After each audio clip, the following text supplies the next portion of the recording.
Hi, today I'm going to share with you one of the problems with cryptocurrency investment that they are unable to leverage on the profit that they earn.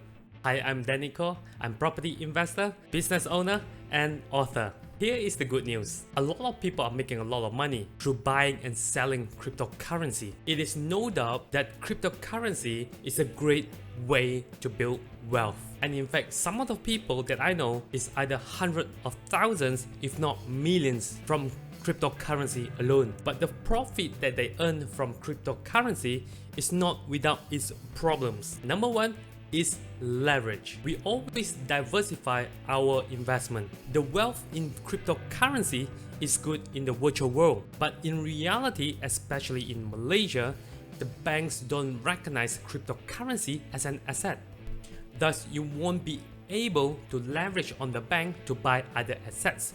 For example, property. Number two, AMLA. It is hard for the people to avoid triggering AMLA, anti-money laundering, when they transfer money into Malaysia account. Whichever the money that you transfer into Malaysia account, you need to justify where the source is coming from.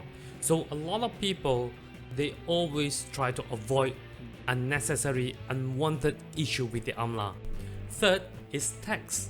The tax will eat into your profit when you transfer the money from the sale of cryptocurrency. Number four is wealth. Until this is fully recognized by the bank and the government, your cryptocurrency is not reflecting to your true wealth. Being high net worth individual or ultra high net worth individual, it is good if you want to leverage on the bank. But because the cryptocurrency is not recognized by the government or the bank, and therefore you are unable to leverage on that. Stay until the end, for I will share with you the best practices for planning your investment.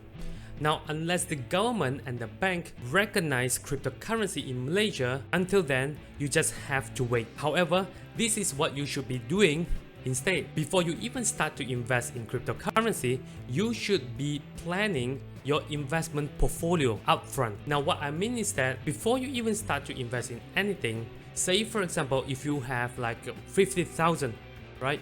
So you have to decide what's the percentage to allocate for each of the investment vehicle out there. Now, as much as we're really tempting to put 100% of our money into cryptocurrency alone, but then again, we always hear about this: never put all the eggs in one basket. Now, here is the best practice. What you should be doing instead is this. Example, 30% in property, 50% in stocks, and 20% in cryptocurrency. Now, if you are adventurous, then perhaps you can try this: 30% in property, 40% in stocks, and 30% in cryptocurrency. Now, why is this important?